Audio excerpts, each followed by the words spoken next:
नमस्कार दोस्तों, डेट है आज की 3 अप्रैल 2021। स्वागत है आपका एडिटोरियल डिस्कशन में।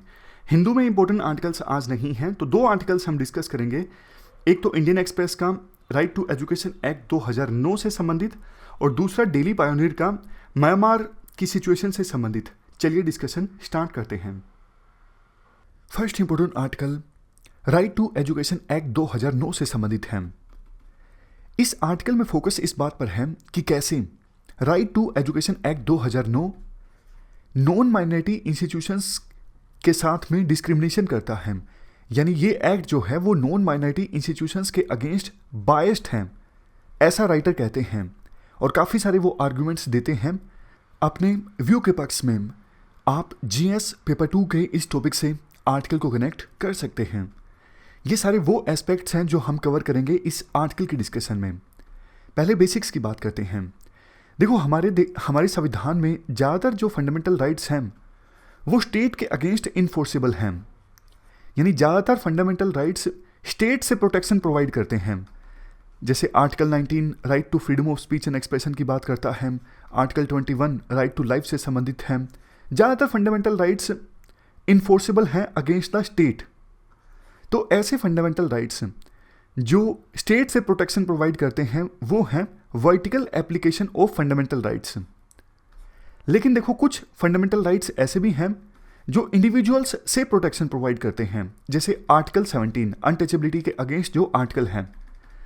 तो ऐसे फंडामेंटल राइट्स जो प्रोटेक्शन प्रोवाइड करते हैं या फिर यूं कहें इन्फोर्सेबल हैं अगेंस्ट द इंडिविजुअल्स, उन्हें आप कह सकते हो horizontal application of fundamental rights. इससे पहले कि हम आगे बढ़ें, अब एक बात बताओ, संविधान का आर्टिकल 21A क्या है? What is article 21A of our constitution? देखो, आर्टिकल 21A कहता है स्टेट 6 से लेके 14 साल के बीच के बच्चों को free and compulsory education provide करेगा। और इसी आर्टिकल को इम्प्लीमेंट करते हुए 2009 में एक एक्ट आता है, right to free and compulsory education act 2009। अब क्वेश्चन आपको ये बताना है, सोच के बताइएगा कि 2009 का जो ये एक्ट है ये horizontal application of fundamental right है या फिर vertical application of fundamental right है। Horizontal application of fundamental right जो होते हैं इन्फोर्स्ड अगेंस्ट द इंडिविजुअल्स और vertical application of fundamental rights enforced against the state. तो बताइए। देखो, इससे पहले कि आप इस क्वेश्चन का आंसर बताओ, आपको बता देता हूं, right to free and compulsory education act जो है वो हर एक प्राइवेट इंस्टीट्यूशन में 25% सीट्स जो है वो रिजर्व करता है गरीब बच्चों के लिए, गरीब परिवारों के बच्चों के लिए 25% सीट्स आरक्षित होंगी। ऐसा प्रोविजन किया गया है इस एक्ट में। तो प्राइवेट इंस्टीट्यूशंस के अगेंस्ट ये एक्ट इन्फोर्स्ड है, तो इसका मतलब तो ये horizontal application of fundamental right हुआ, है ना? बिल्कुल ठीक आपने सोचा। ये जो एक्ट है ये इन्फोर्स्ड अगेंस्ट प्राइवेट इंस्टीट्यूशंस हैं, इसलिए ये horizontal application of fundamental rights हैं। बट देखो, इसमें एक चीज़ जिस पे विवाद है और जिस पे ये पूरा आर्टिकल बेस्ड है, right to free and compulsory education act जो है ना, सभी प्राइवेट इंस्टीट्यूशंस में 25% सीट्स जो है वो रिजर्व करता है गरीब परिवारों के बच्चों के लिए, लेकिन माइनॉरिटी इंस्टीट्यूशंस को छोड़ दिया गया है। यानी प्राइवेट स्कूल जो माइनॉरिटी इंस्टीट्यूशंस हैं उनको छोड़ दिया गया है। उन माइनॉरिटी इंस्टीट्यूशंस में 25% का जो प्रोविजन है वो इम्प्लीमेंट नहीं होगा और इसी को लेकर राइटर नाराज हैं। राइटर कहते हैं कि माइनॉरिटी इंस्टीट्यूशंस को क्यों छोड़ा गया है, या तो आप सभी प्राइवेट स्कूल्स के लिए ये प्रोविजन एप्लीकेबल करो, अदरवाइज उनके साथ आप डिस्क्रिमिनेशन मत करो जो नॉन माइनॉरिटी इंस्टीट्यूशंस हैं। और इस आर्टिकल का टाइटल भी आप देखो यही है, RTE बायस against private non minority institutions. Non minority institutions को तो बोला गया है कि आप 25% सीट्स रिजर्व करो, लेकिन माइनॉरिटी इंस्टीट्यूशंस को छोड़ दिया गया है। क्यों छोड़ा गया है, क्या क्या सुप्रीम कोर्ट की जजमेंट्स हैं, वो सब अब हम जानते हैं। देखो, पहले तो हम बैकग्राउंड जानते हैं कि राइट टू एजुकेशन एक्ट 2009 किस बैकग्राउंड में आया, क्यों आया। देखो, जब संविधान बना तो आर्टिकल 45 में यह कहा गया था कि स्टेट जो है वो 14 साल तक के बच्चों को free and compulsory education provide करेगा 10 साल के अंदर अंदर। लेकिन ऐसा हो नहीं इसका, ये डीपीएसपी था। स्टेट ने कोशिश की, लेकिन 10 साल के अंदर अंदर सभी 14 साल के बच्चों को फ्री एंड कंपलसरी एजुकेशन नहीं प्रोवाइड की जा सकी। तो सुप्रीम कोर्ट का 1992 में Mohini Jain versus state of Karnataka case में वर्डिक्ट आया। राइट टू एजुकेशन जो है ये एक पार्ट है राइट टू लाइफ का, और राइट टू लाइफ कौन सा आर्टिकल है? आर्टिकल 21।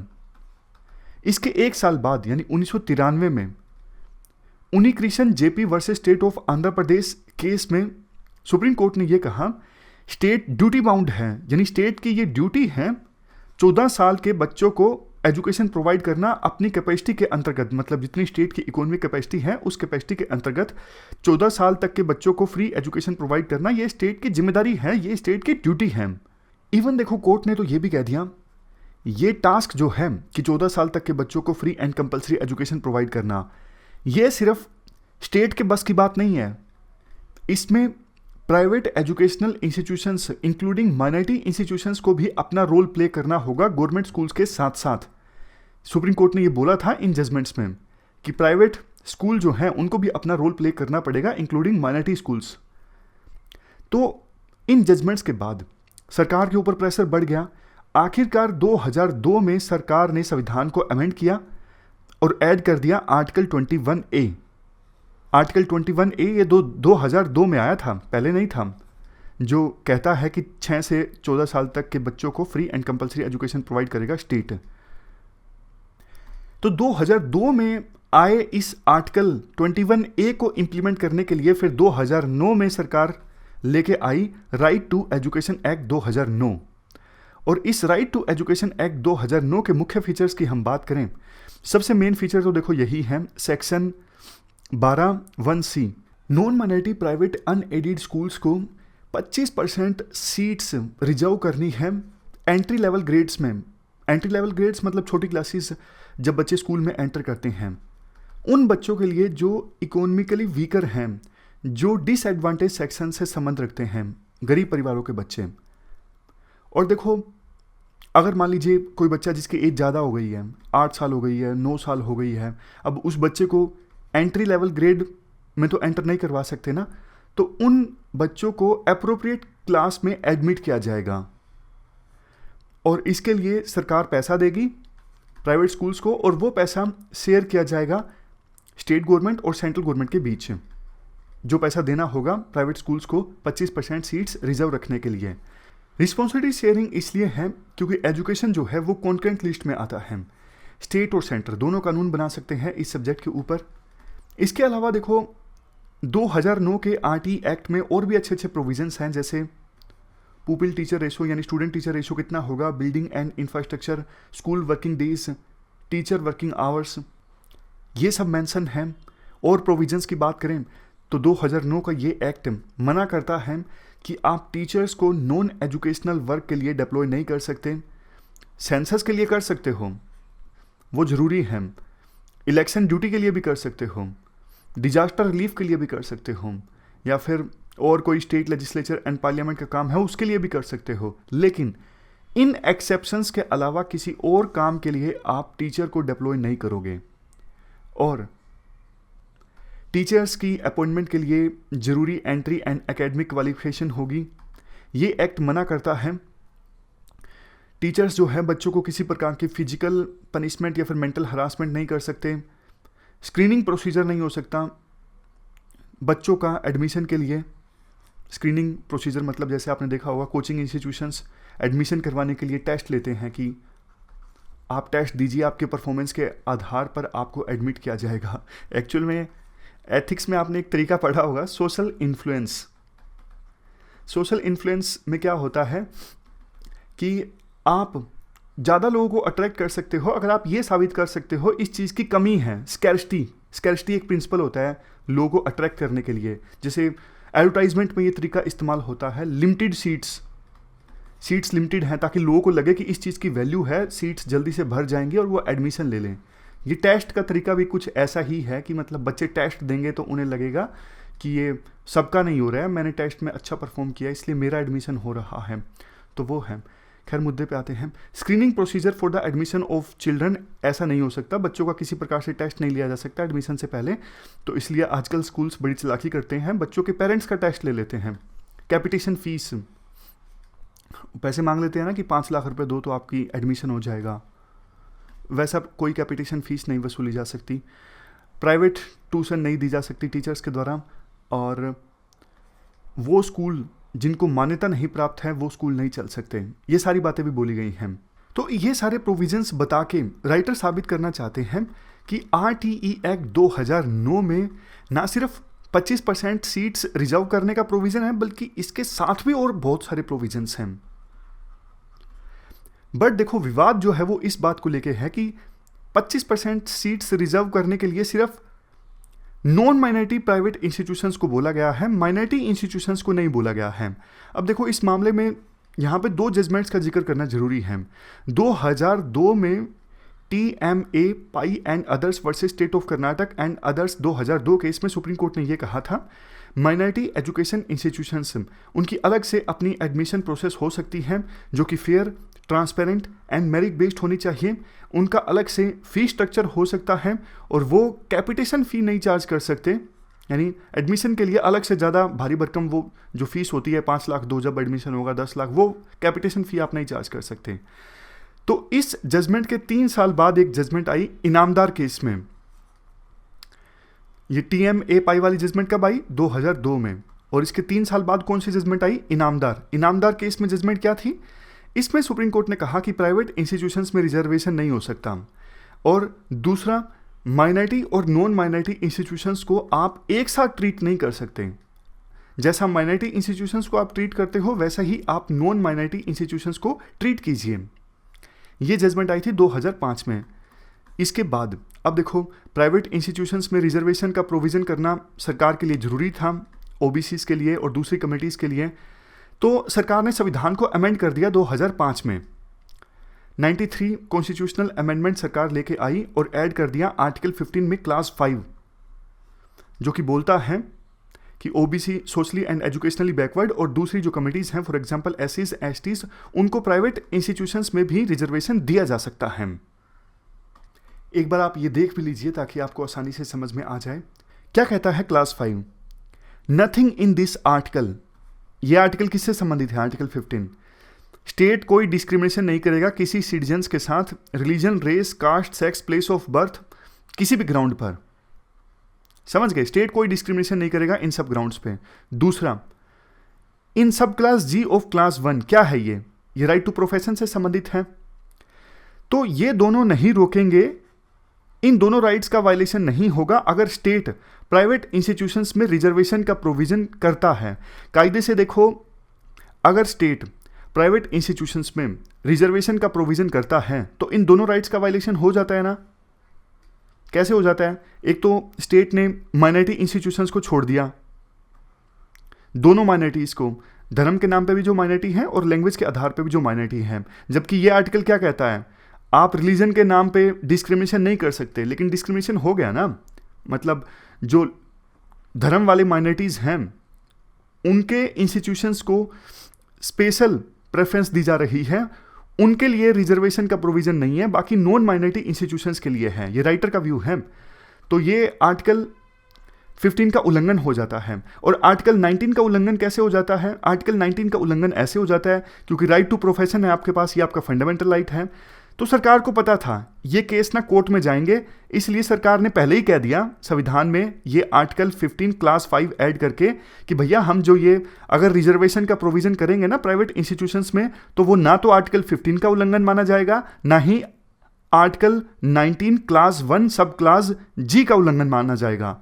तो ये इसलिए लिखा सरकार ने क्लास 5 में, ताकि कोर्ट में कल कोई केस चला जाए, कोई सिटीजन जाके बोले मेरे इंस्टीट्यूशन में कैसे सरकार इंटरफेयर कर सकती है, तो सरकार बोल देगी देखो हमने तो पहले ही लिख रखा है, संविधान का क्लास 5 पढ़िए कि हम ऐसा करेंगे रिजर्वेशन का, तो ये संविधान का उल्लंघन नहीं माना जाएगा, ये आर्टिकल 19 और आर्टिकल 15 का उल्लंघन नहीं माना जाएगा।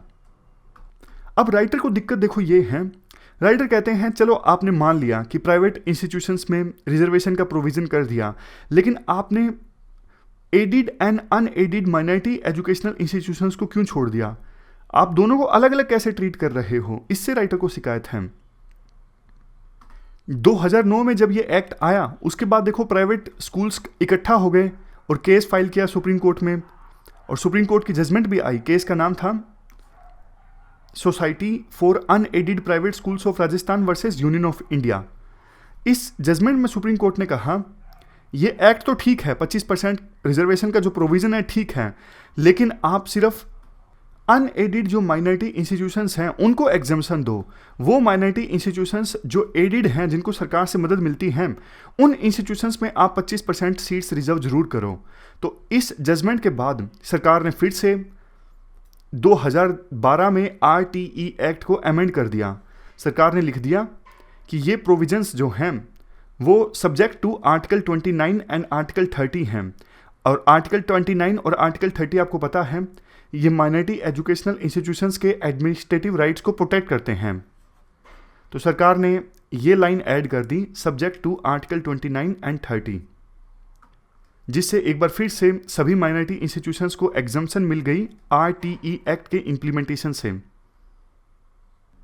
इसके बाद फिर से इस प्रोविजन को सुप्रीम कोर्ट में चैलेंज किया गया, और फाइनली सुप्रीम कोर्ट का जजमेंट आया प्रामती एजुकेशनल ट्रस्ट केस में, जिसमें सुप्रीम कोर्ट ने फाइनली ये कह दिया कि non minority aided and unaided schools हैं उनको तो देखो 25% सीट्स रिजर्व करनी ही होगी, लेकिन चाहे वो एडेड माइनॉरिटी स्कूल्स हों जिनको सरकार से मदद मिलती हो, या फिर किसी प्रकार की मदद ना मिलती हो यानी अनएडेड माइनॉरिटी स्कूल्स हों, उन सबको एग्जम्पशन मिलेगा, उनको 25% सीट्स रिजर्व नहीं करनी है। ये सुप्रीम कोर्ट ने फाइनली बोला प्रामती एजुकेशन ट्रस्ट में।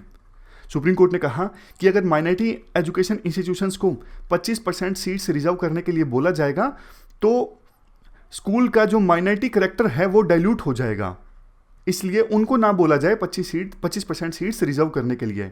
अब राइटर ये कहते हैं, पहली तो बात देखो ऐसे कैसे हो जाएगा, 25% सीट्स अगर माइनॉरिटी स्कूल्स को रिजर्व करनी है तो ये भी तो हो सकता है कि वो बच्चे माइनॉरिटी कमिटी के ही हों, गरीब परिवारों के बच्चे माइनॉरिटी कमिटी से भी तो हो सकते हैं ना। तो ये कहना कि माइनॉरिटी करैक्टर डाइल्यूट हो जाएगा ये गलत है। दूसरा, भैया RTE एक्ट में सिर्फ 25% सीट्स को रिजर्व करने का प्रोविजन थोड़ी ना है, मतलब और भी तो बहुत सारे प्रोविजन है ना। हमने इसमें डिस्कस किया था कितने सारे प्रोविजंस हैं RTE एक्ट 2009 में, लेकिन सुप्रीम कोर्ट ने इस पे ध्यान नहीं दिया और बोल दिया कि RTE एक्ट से एग्जम्पशन है एडिड और नॉन एडिड माइनॉरिटी स्कूल्स को। अब राइटर देखो काफ़ी सारी बातें और बोलते हैं अपने पॉइंट ऑफ व्यू के पक्ष में कि ये जो एक्ट है RTE एक्ट, ये आर्टिकल 14 का वायलेशन है, यानी राइट टू इक्वलिटी का वायलेशन है। प्राइवेट स्कूल्स के लिए ये इकोनॉमिकली अनवाइबल है, इसलिए प्राइवेट जो स्कूल्स हैं बहुत सारे बंद हो गए हैं इस प्रोविज़न के कारण। और आमतौर पे देखो कोर्ट्स जो हैं वो राइट्स को इस प्रकार से इम्प्लीमेंट करवाती हैं कि राइट्स ज़्यादा से ज़्यादा लोगों को मिलें, लेकिन सुप्रीम कोर्ट ने प्रामती केस में फाइनली माइनॉरिटी स्कूल्स को एग्जम्पशन दे दी, तो इससे तो बल्कि इस एक्ट का लाभ है ज़्यादा लोगों को नहीं मिल पा रहा है। लास्ट में देखो केरला कोर्ट की एक जजमेंट का जिक्र दिया जाता है।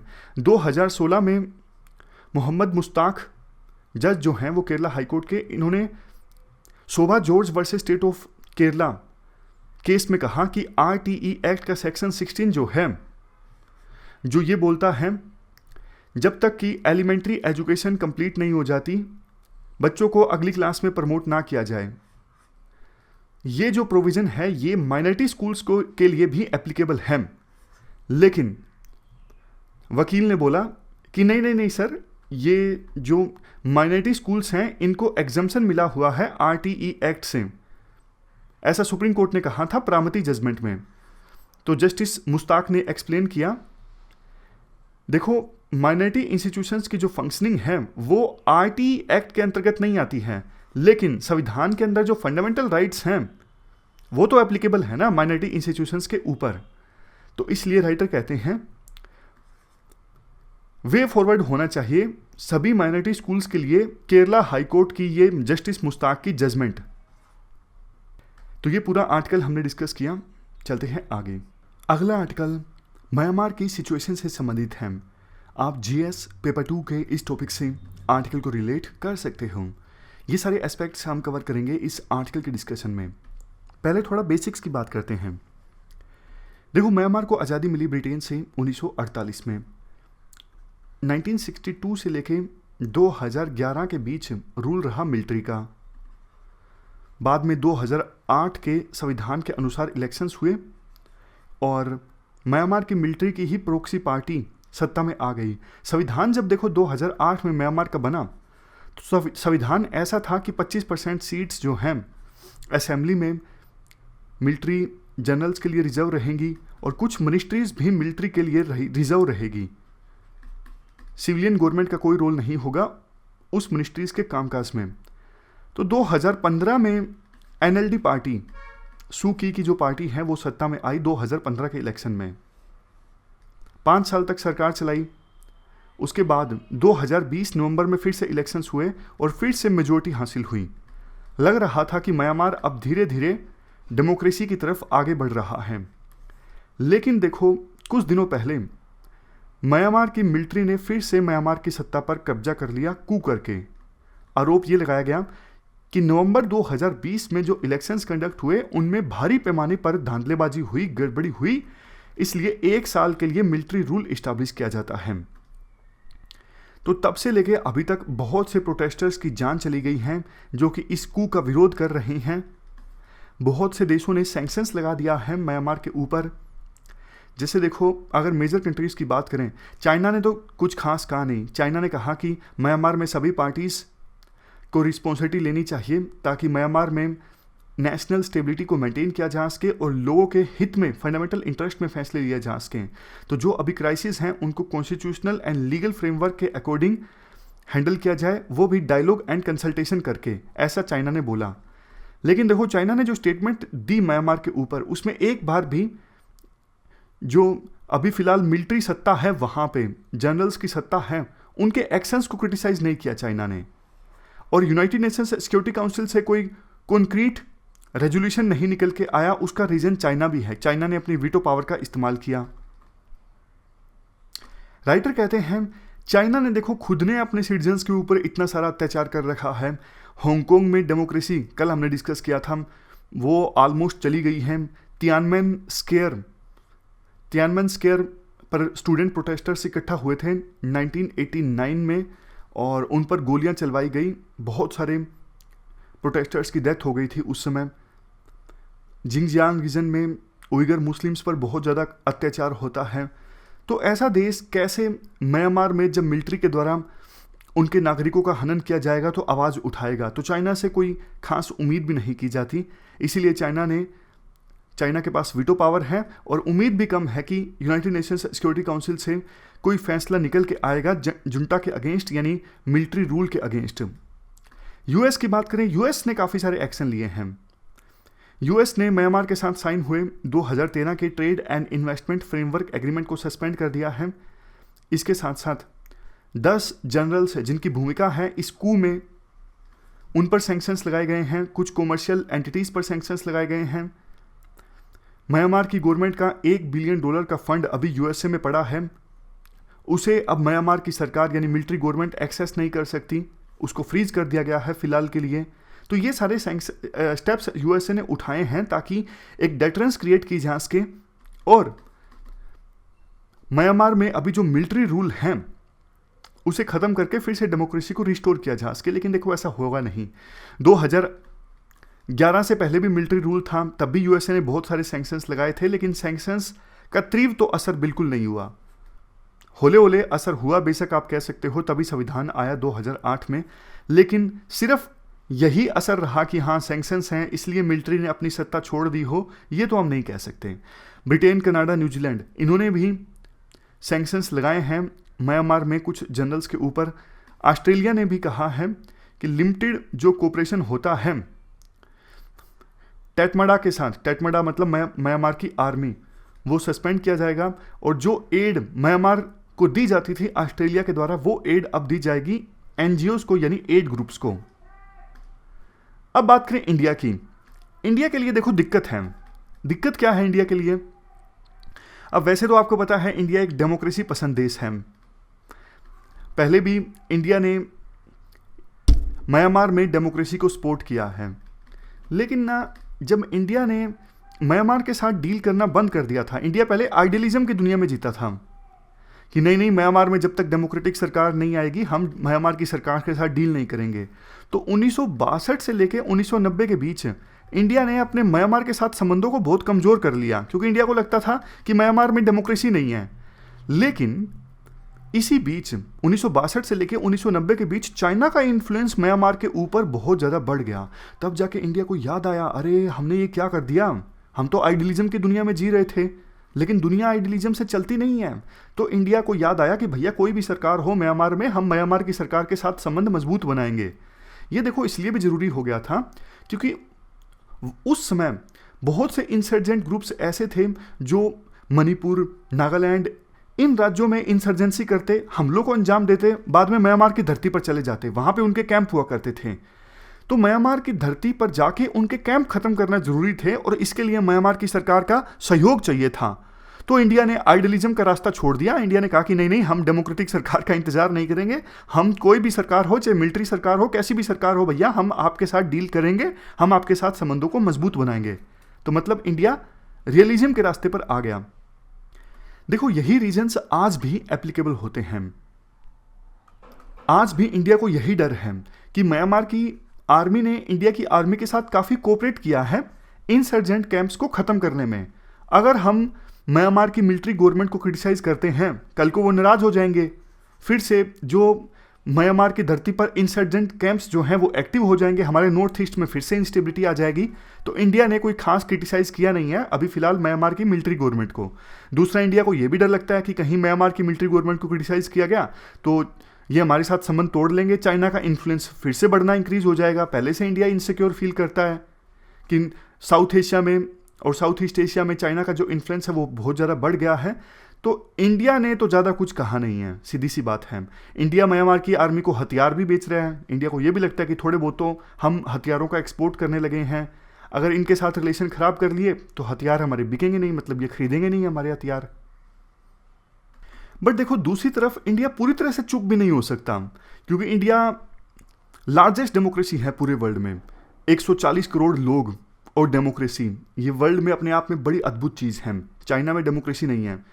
तो इतनी बड़ी डेमोक्रेसी के ऊपर मोरल रिस्पॉन्सिबिलिटी तो बनती है कि पड़ोसी देश में अगर मिलिट्री रूल के द्वारा सिटीजन्स पर अत्याचार किए जाते हैं, 300 से ज़्यादा लोग मारे गए हैं जो डेमोक्रेसी की मांग कर रहे हैं, तो आप आंख मूंद के तो नहीं बैठ सकते, कुछ ना कुछ तो आपको बोलना पड़ेगा। तो इसलिए राइटर तो यही कहते हैं कि आप थोड़ा बहुत तो दूसरी डेमोक्रेसीज के साथ खड़े होइए और आपके पड़ोसी देश में जो कुछ हो रहा है उसे कंडेम कीजिए। अभी पहले तो मणिपुर की सरकार ने ये ऑर्डर दे दिया था कि म्यांमार से जो रिफ्यूजी भाग के आ गए हैं उनका दाना पानी बंद कर दो, उनको ना फूड दो ना उनको शेल्टर दो। लेकिन प्रेशर के चलते मणिपुर की सरकार ने अपना ये आदेश वापस ले लिया। तो राइटर कहते हैं कि इंडिया को थोड़ा उल्टा करना चाहिए, बल्कि रिफ्यूजीज को फिलहाल केयर करने की आवश्यकता है, वो मुश्किल भरी सिचुएशन में है। ये राइटर का व्यू है। हमने इस प्रकार से पूरा आर्टिकल डिस्कस किया और हमारी आज की डिस्कशन में इतना ही है। 2 इश्यूज आज हमने डिस्कस किए। Thank you very much for discussion.